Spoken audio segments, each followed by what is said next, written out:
Face aux députés ce 4 février, Christophe Dabiré, Premier ministre, a présenté sa déclaration de politique générale pour asseoir un développement durable. Dans ce trésor, vous l'entendrez mieux, nous analyserons ce discours avec notre spécialiste politique Ben Abouma sur ce plateau. Conseil des ministres hier, il a été décidé d'ériger l'école et l'académie de police en établissement public. À l'occasion, le bilan de la campagne agricole 2020 a été dressé. Tout cela sous l'œil du président Roch-Marc Christian Kabouri. Des détails tout à l'heure.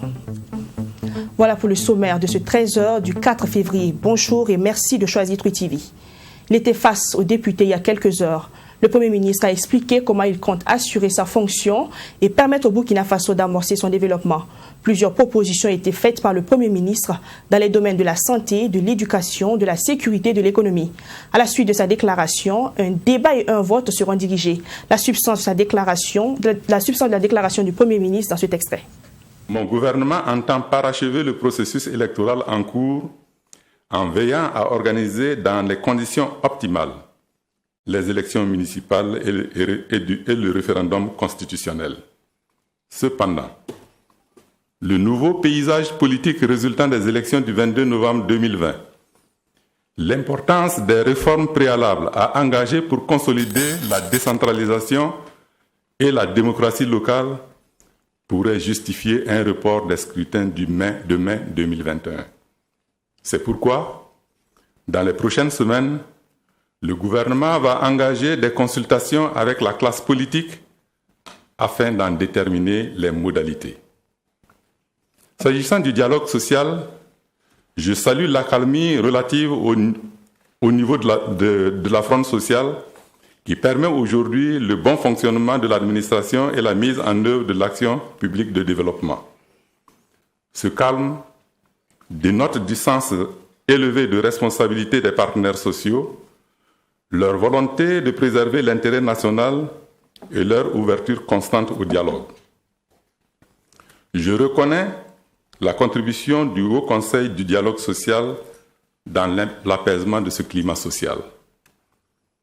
En tout état de cause, dans le souci de consolider la justice sociale et l'équité, le gouvernement poursuivra les réformes majeures initiées en privilégiant le dialogue comme mode de règlement des conflits collectifs. Voilà, vous venez d'entendre un bout de la déclaration de politique générale du Premier ministre. Et pour analyser tout cela, Ben Abouma est avec nous sur ce plateau. Bonjour Ben Abouma. Bonjour Nadine. Bienvenue sur ce plateau. Merci de me recevoir. Déclaration de politique générale ce matin pour le Premier ministre. Un exercice fait face à la représentation nationale. Dans la forme, qu'est-ce qu'on peut déjà retenir? D'abord, il faut dire que c'est un exercice qui n'a pas été seulement que de la volonté du Premier ministre d'aller montrer sa feuille de route aux députés, mais c'est un exercice voulu par la Constitution burkinabé en son article 63 qui stipule qu'il a 30 jours effectivement pour se prêter à cet exercice qui vaut également caution qu'il peut continuer. Parce que si l'Assemblée nationale rejette le Premier ministre, le chef de l'État a 8 jours effectivement pour mettre fin à ses fonctions et effectivement nommer un nouveau Premier ministre selon les dispositions de l'article 46 de cette même Constitution. Donc c'est un exercice voulu par la Constitution. D'autres éléments de forme, c'est un Premier ministre flanqué, en tout cas en face d'Anfani, et en tout cas de mon chapeau, qui s'est adressé à la représentation nationale. Contexte oblige, tout le monde était en cache-nez, sauf ceux qui prennent le micro, comme le président de l'Assemblée nationale et le Premier ministre en personne. Ça a été également dans la forme pour le président de l'Assemblée nationale de nous présenter les différents groupes parlementaires avec leur président. Donc, qui nous illustre des anciens qui sont revenus. Comme président du groupe parlementaire, il s'agit de Gilbert Noël Ouedraogo, de Achille Joseph Tabsouba pour le CDP et de Amadou Diamdouda Diko qui prend les rênes maintenant du groupe parlementaire UPC. Tous ces trois messieurs sont des habitués de l'hémicycle burkinabé. Et donc, il y a deux nouveaux groupes parlementaires qui viennent d'être créés, le RDJ et le NTD. Et donc, voici dans la forme ce que on peut recevoir. L'autre élément de forme, ce sont les salmaleks d'entrée et le Premier ministre qui a tenu à rappeler les conditions dans lesquelles le mandat précédent de Roch-Marc Christian Kabouri a été effectué Covid-19, sécurité, attaque, problème d'insécurité, attaque terroriste, avant effectivement de venir d'ailleurs dans le fond de son discours. Voici de façon résumée les éléments de forme et qui a aussi été une occasion aussi de dire que certains députés ont confirmé qu'ils abandonnent leur siège d'origine pour venir occuper le siège de député à l'Assemblée nationale, parmi lesquels le DG de la CGC et aussi le secrétaire permanent du 11 décembre. D'accord, parlons maintenant du fond, dans les domaines de l'éducation, de l'administration territoriale, de la cohésion sociale qui ont été abordés par le Premier ministre. Est-ce qu'on peut dire qu'il y a eu de la matière? Oui, là-bas, il y a eu de la matière. C'est d'ailleurs l'un des gros morceaux de ce discours de politique générale du Premier ministre.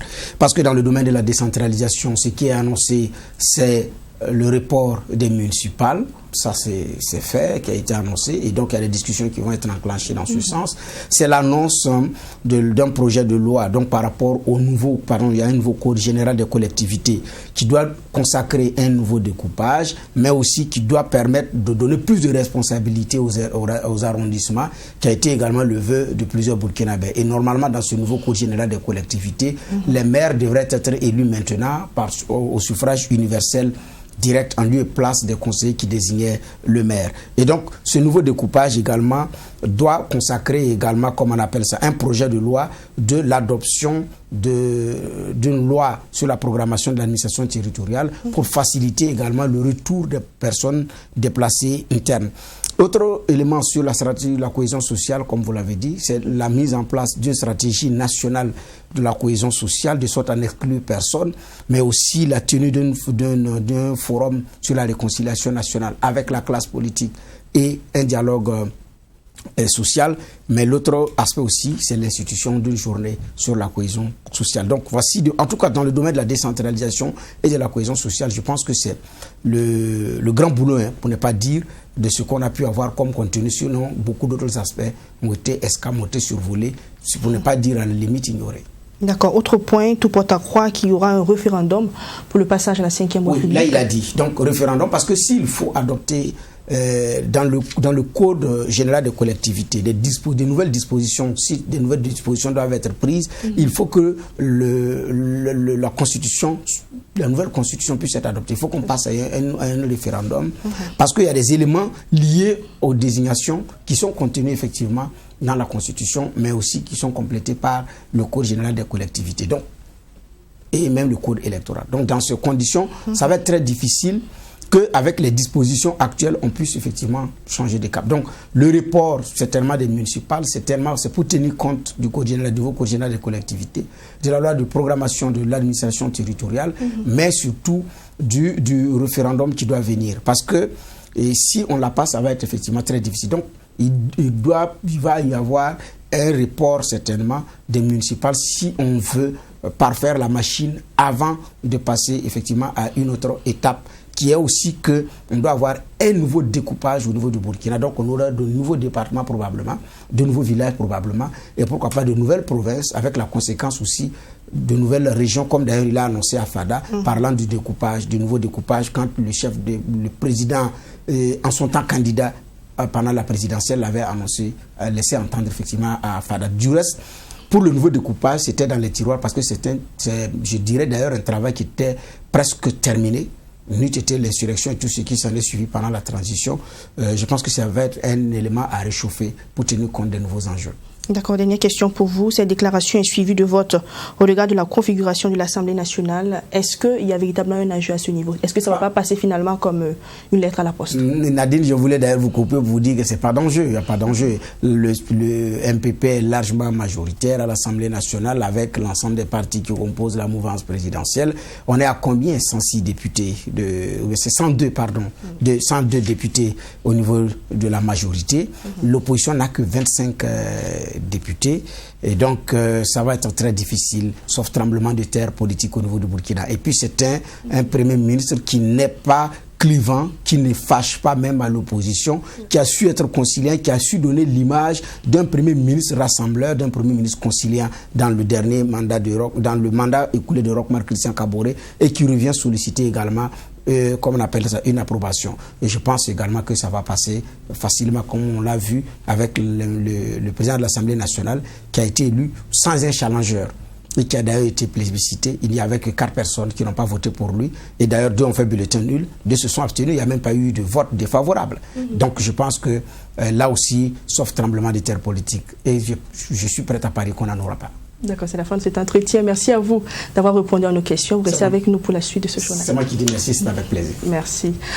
Conseil des ministres du 3 février 2021, hier donc, on avait à l'ordre du jour plusieurs questions, mais on retiendra deux décrets érigeant notamment l'école et l'académie de police en établissement public à caractère administratif, conformément à la loi 010 du 30 avril 2013. Également, le bilan de la campagne agricole qui fait ressortir un excédent brut de 102 000 tonnes a été abordé. Serge Pado.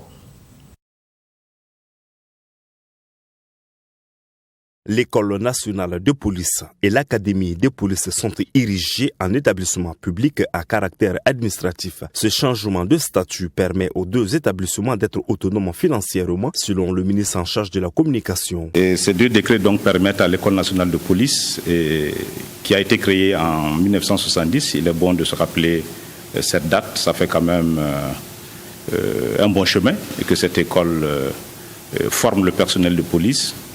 Et puis, il faut aussi se rappeler que l'académie de police, qui forme les cadres de police, ça permet de faire la distinction entre ces 2 structures de formation initiale et continue, a été créée en 2013. Donc, cette autonomie de gestion a pour vocation de faire en sorte que ces 2 établissements soient beaucoup plus performants et recherchent donc l'efficacité.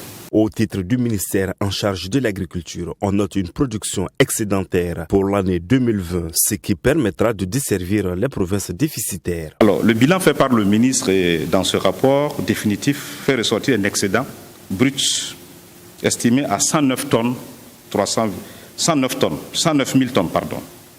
Et il prend en compte donc le solde, si nous considérons le solde import-export, puisque vous savez qu'au-delà des producteurs ou des productions que nous faisons, il nous arrive d'importer aussi des céréales et il nous arrive aussi d'en exporter.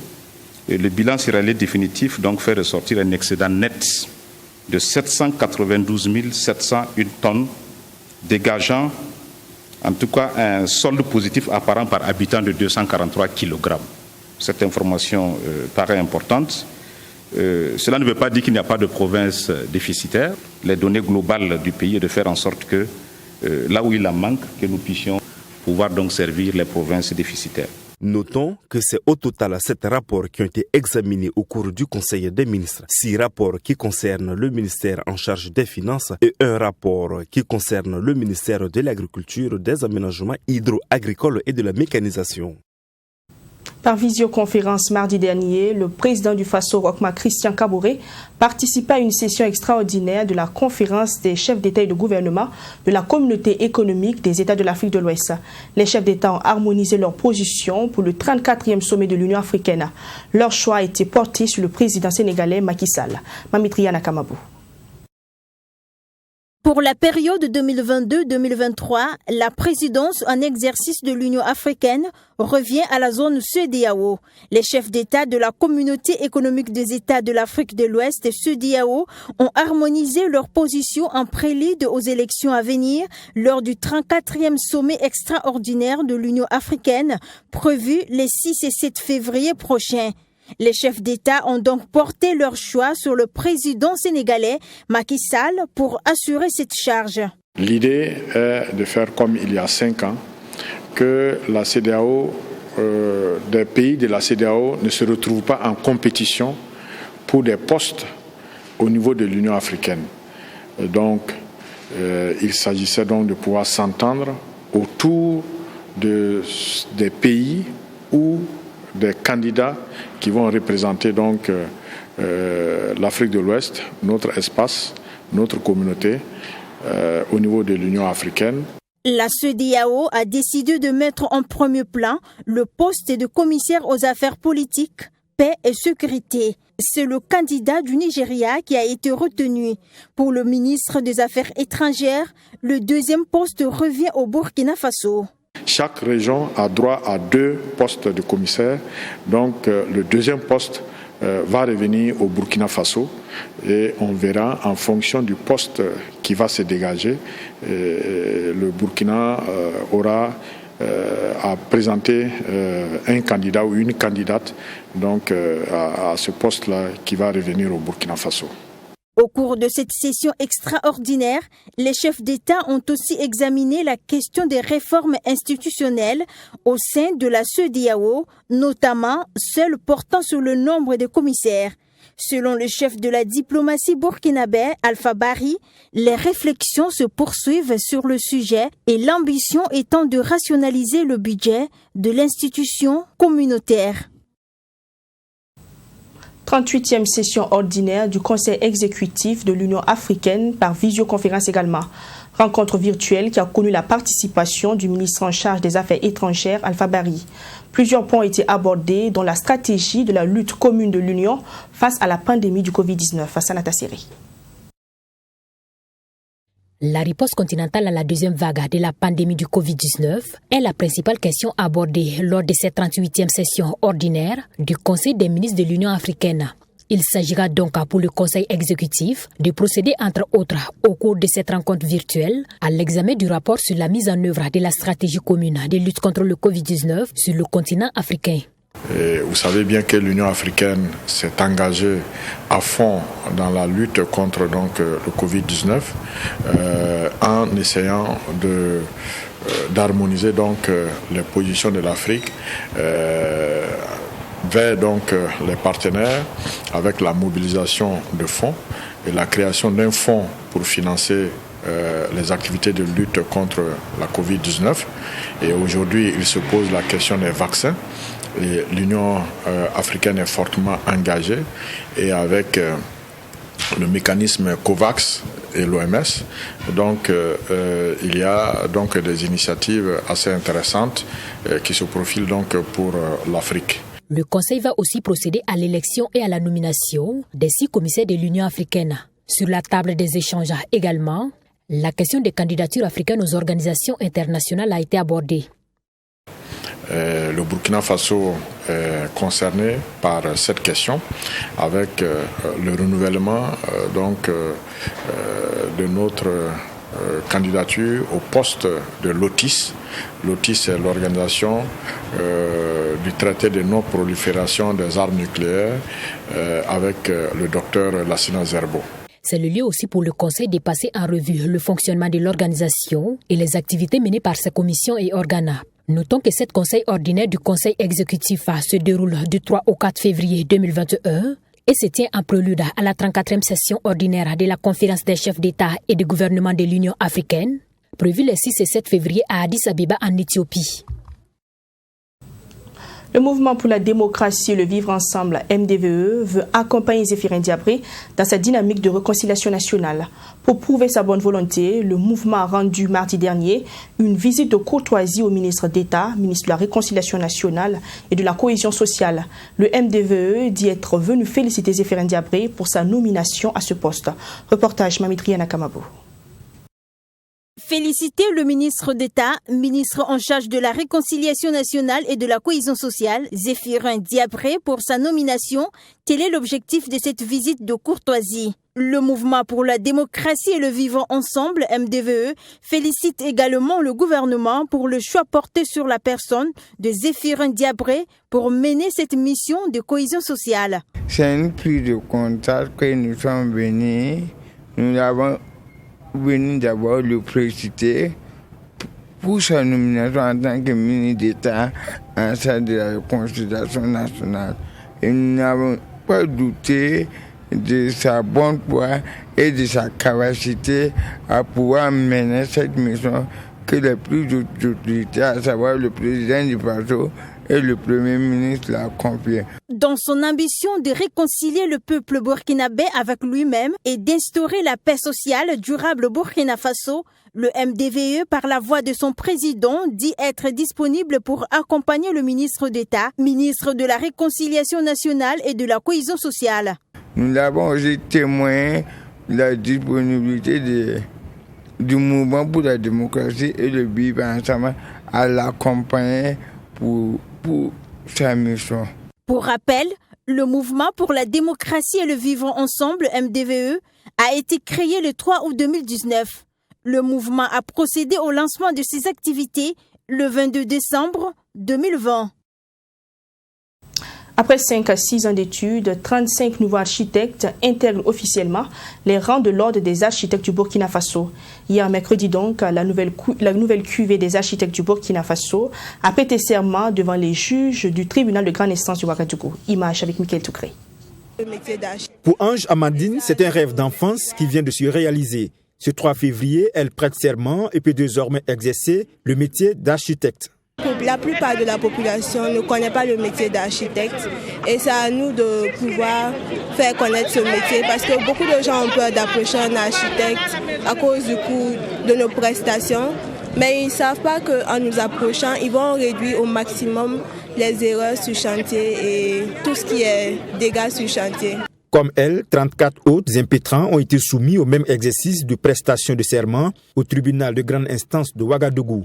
La main droite levée, il jure de respecter les dispositions qui régissent la profession d'architecte conformément à la loi. Et pour ces impétrants, c'est une grande responsabilité, celle de respecter le contenu du serment. Les personnes qui prestent le serment en tant qu'architectes remplissent un certain nombre de conditions qui les obligent à respecter le contenu de leur serment. Bon, c'est vraiment une fierté parce qu'on a vraiment bataillé. On a passé beaucoup de nuits blanches pour en arriver là. Donc c'est vraiment une fierté pour moi. Une grande responsabilité de concevoir dans les règles de l'art et respecter vraiment la profession et concevoir des bâtiments de qualité et durables. Selon le président du Conseil de l'Ordre des architectes du Burkina Faso, cette prestation de serment est une exigence pour tout architecte, et cela en conformité avec le règlement intérieur et le code de devoir professionnel. Il peut créer un cabinet d'architecture, il peut travailler dans un cabinet d'architecture, il peut également travailler dans la fonction publique en fonction de toutes les possibilités qui sont offertes dans le milieu professionnel. Ça lui donne en tout cas ce droit-là d'exercer en toute légalité. C'est pour ça que nous insistons pour que cette prestation de serment puisse se faire régulièrement. Ça montre également l'élément, c'est-à-dire les textes essentiels qui régissent l'ordre des architectes, auxquels justement l'impétrant qui prête serment doit les textes qu'il doit suivre dans sa vie professionnelle également, notamment la ZATU, le KITI, le code de devoir professionnel et le règlement intérieur de l'ordre des architectes. Ces 35 nouveaux architectes viennent ainsi porter le nombre d'architectes de Burkina Faso à plus de 200. Ils ont décidé de mettre en pratique leurs cours théoriques. Des élèves en génie civil BEP et CAP ont décidé de construire à la Direction régionale des enseignements post-primaires et secondaires une clôture. Un exercice en vue de préparer aussi leur examen pratique. Les travaux de cette construction ont commencé depuis quelques jours. Abdourahim Tapsoba, Abdourahim Yéngé. Des élèves mobilisés dans l'enceinte de la Direction régionale des enseignements post-primaires et secondaires du centre. Cette fois-ci, ce n'est pas une grève, mais plutôt pour la réalisation de la clôture du service. Dans le cadre de leurs examens pratiques, ces élèves en génie civil ont décidé de ne plus construire au sein de leur établissement et détruire par la suite. Et ce sont 3 écoles d'enseignement technique et professionnel qui se sont engagées à réaliser ce mur sur une superficie de près de 2 hectares. Tous les élèves présents ici sont des élèves qui ont suivi des formations de génie civil construction. Donc, ils ont déjà fait la phase de première année et ils sont en phase de deuxième année où ils feront leur examen. Donc, l'aspect théorique est déjà assuré. Donc, il s'agit de renforcer la phase pratique. Voilà, donc c'est ce qui est en train de se faire. Nous sommes la main-d'œuvre.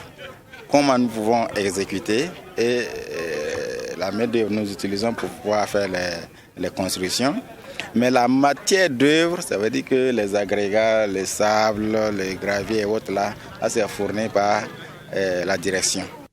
Très ému par cet engagement des élèves, le directeur régional n'a manqué de se présenter sur le chantier afin de les encourager et leur donner des conseils. Pour lui, cette activité va permettre de protéger la cour de la direction qui est visiblement transformée en dépotoir à cause de son accessibilité à tous les usagers. Actuellement, nous sommes à la phase de la fondation. La fondation est presque finie. Ils ont commencé à couler les poteaux et vraiment nous sommes très satisfaits. Vous voyez, combien aurait pu coûter un tel mur? si c'était un marché ou un entrepreneur. En même temps qu'on est à l'école, en même temps qu'on apprend, on produit. Et c'est ça qui doit animer surtout l'esprit des uns et des autres. Et c'est pourquoi le ministère ne lésine pas par rapport à accompagner, à appuyer tout l'enseignement technique et la formation professionnelle. Pour les élèves, c'est un plaisir de laisser leur empreinte. Ils ont affirmé leur engagement à achever la clôture en cette année académique si toutefois la matière d'œuvre est disponible en quantité suffisante. Ça nous fait plaisir quand on nous a choisi cette année comme notre promotion de pouvoir construire le mur pour le centre. Ça nous fait vraiment plaisir. Vu que nous-mêmes, on est venu constater qu'il y a beaucoup de déchets qui sont dans le centre. Donc, ça nous fait vraiment plaisir. Franchement, nous sommes contents et nous disons merci aux représentants de la DR de nous avoir... Puisque c'est une chance pour nous, c'est une chance pour nous de pouvoir réaliser ça, montrer ce qu'on nous montre à l'école, de développer ce que nos professeurs nous ont appris pendant le cadre scolaire. Franchement, nous sommes contents, nous sommes très heureux de pouvoir développer notre connaissance en réalisant ce mur. Les enseignants de ces établissements souhaitent que cette action soit pérennisée afin d'inculquer les valeurs d'engagement patriotique à tous les élèves et à tous les jeunes burkinabés.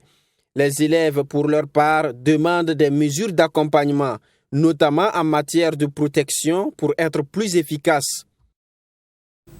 L'avènement du numérique n'est pas à la faveur des studios de photos. Même si les propriétaires de ces studios photos tentent de s'y adapter avec les nouvelles façons de traiter les images, ils estiment néanmoins que les populations ont changé d'habitude en la matière, chose qui n'est pas à leur avantage. Ils en payent d'ailleurs lourdement le prix. Regardez.